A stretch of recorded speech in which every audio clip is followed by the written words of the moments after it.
تمام تعریفیں اللہ رب العزت کے لیے ہیں جو تمام جہانوں کا پروردگار ہے۔ درود و سلام ہو ہمارے آخری اور پیارے نبی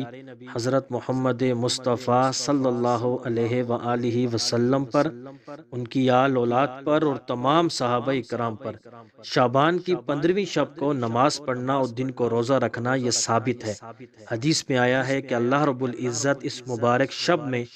آسمان دنیا سے غروب آفتاب سے صبح و صادق تک تجلی فرماتا ہے، اور ارشاد ہوتا ہے کہ جو شخص اپنے گناہوں کو بخشوانا چاہتا ہے وہ آئے، میں اس کے گناہوں کو بخش دوں گا۔ جو شخص رزق حاصل کرنا چاہے میں اس کو روزی دوں گا۔ جو کسی مصیبت میں مبتلا ہو اس کو تندرست کروں گا۔ بزرگوں سے ثابت ہے کہ وہ شب برات کو نماز مغرب کے بعد سورہ یاسین 3 بار پڑھتے ہیں۔ اول بار عمر درازی کی نیت کر کے، دوسری بار بلاؤں کے دفع کرنے کے واسطے، اور تیسری بار اللہ کے سوا کسی اور کا محتاج نہ ہونے کے لیے،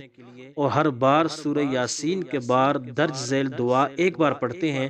وہ دعا یہ ہے: اللہم یا ذا المن ولا یمن علیک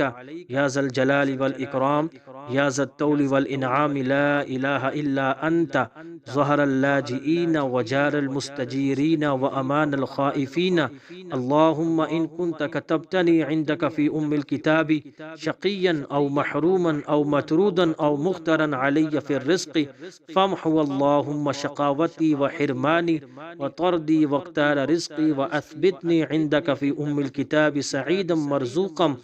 موفقا للخيرات فانك قلت وقولك الحق في كتابك المنزل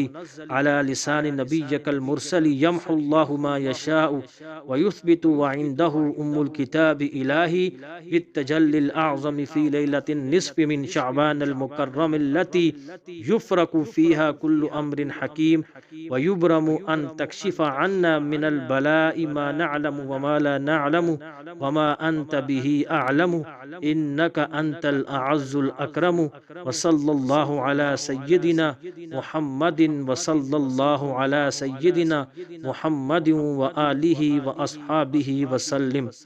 اس دعا کی برکت سے اللہ تعالیٰ ان کی حاجت روائی فرماتا ہے اور سال بھر تک تمام مصیبتوں سے محفوظ رکھتا ہے۔